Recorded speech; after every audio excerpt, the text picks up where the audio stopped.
हर हर महादेव दोस्तों, आज की इस वीडियो में हम बात करने वाले हैं पंच केदार में से एक मद्महेश्वर धाम की और जानेंगे कि आप कैसे मद्महेश्वर धाम की यात्रा कर सकते हैं। दोस्तों, मद्महेश्वर मंदिर भगवान शिव को समर्पित एक केदार है जो पंच केदारों में से द्वितीय केदार माना जाता है। यह मंदिर उत्तराखंड के गढ़वाल क्षेत्र के रुद्रप्रयाग जिले में स्थित है। इस मंदिर की कथा महाभारत काल के पांडवों से जुड़ी हुई है। मद्महेश्वर मंदिर में भगवान शिव के बैल रूपी अवतार की नाभि प्रकट हुई थी। यहाँ पर नाभि रूपी पिंड की पूजा होती है। दोस्तों, अगर आप पंच केदार से जुड़ी पौराणिक कथा और रहस्यों को जानना चाहते हैं तो डिस्क्रिप्शन बॉक्स में इस वीडियो की लिंक मिल जाएगी।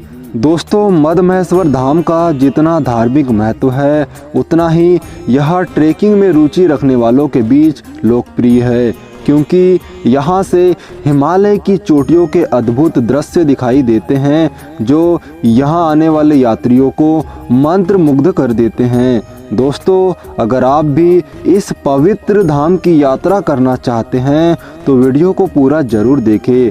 अगर वीडियो अच्छी लगे तो वीडियो को लाइक, शेयर और चैनल को सब्सक्राइब भी जरूर करें। तो आइए दोस्तों, शुरू करते हैं पंच केदारों में से एक मद्महेश्वर धाम की यात्रा। सबसे पहले बात करते हैं दोस्तों कि मद्महेश्वर धाम पहुंचा कैसे जाए। अगर आप रेल मार्ग द्वारा मद्महेश्वर पहुंचना चाहते हैं तो हरिद्वार और ऋषिकेश सबसे नज़दीकी रेलवे स्टेशन है।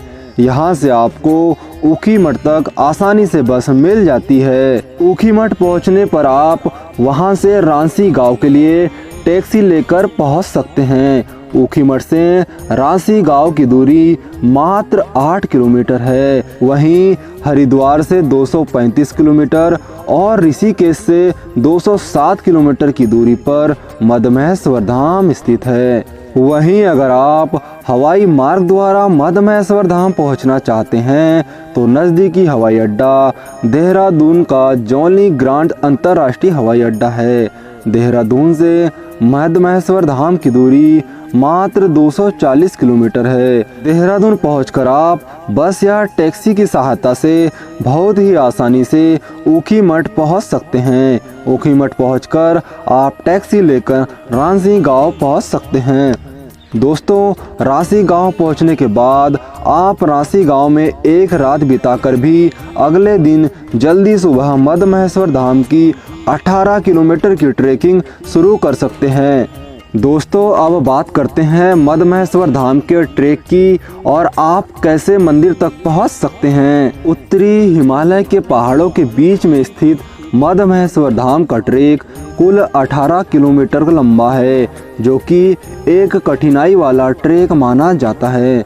दोस्तों, अगर आप मद्महेश्वर की यात्रा का प्लान बना रहे हैं तो आपको इस ट्रेक के लिए शारीरिक रूप से स्वस्थ होना जरूरी है।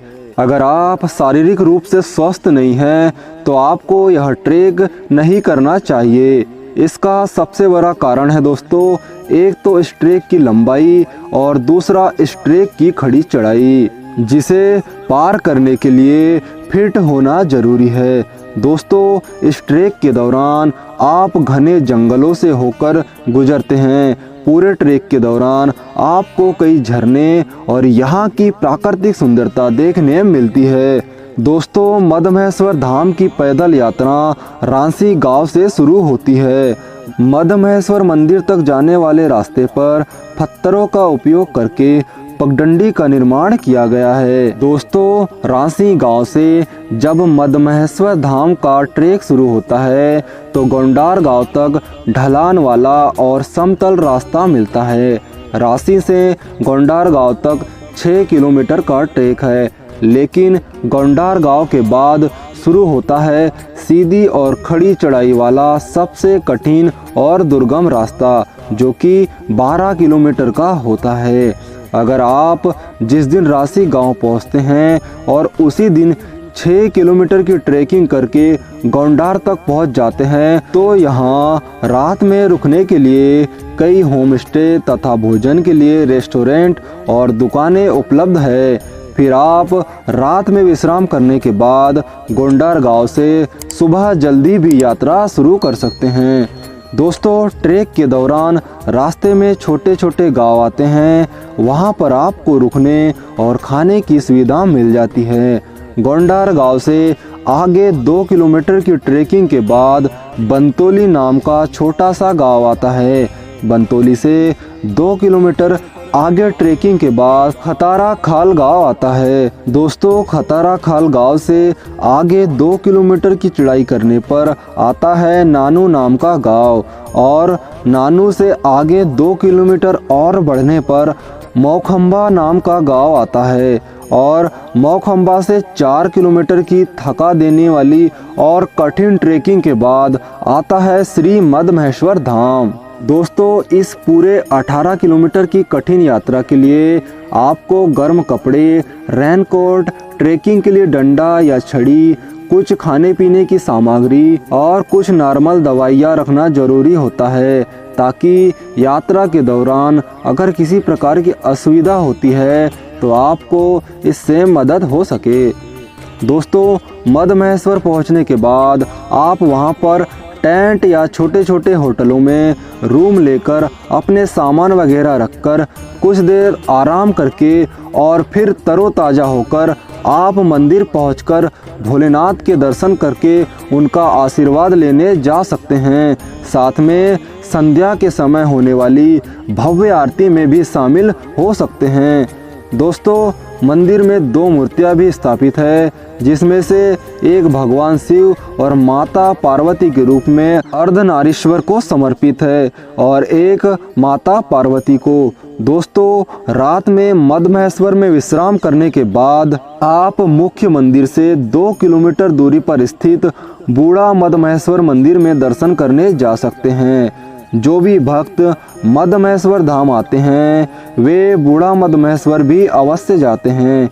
इसका मुख्य कारण है यहाँ से दिखने वाली हिमालय की चौखंबा चोटियों के अद्भुत और मंत्रमुग्ध करने वाले शानदार दृश्य। यहाँ आपको बूढ़ा मदमहेश्वर का एक छोटा सा मंदिर देखने मिलता है।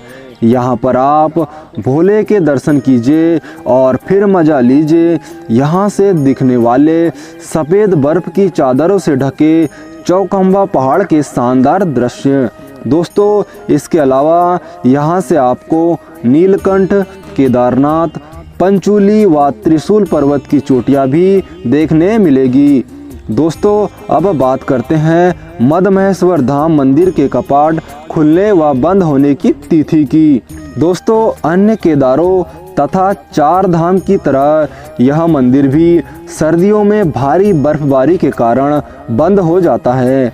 मंदिर मुख्यतया मई माह में हिंदू कैलेंडर के अनुसार एक निश्चित तिथि को खोल दिया जाता है। इसके बाद यह मंदिर 6 माह तक खुला रहता है और फिर दीपावली के आसपास एक निश्चित तिथि को मंदिर के कपाट बंद कर दिए जाते हैं।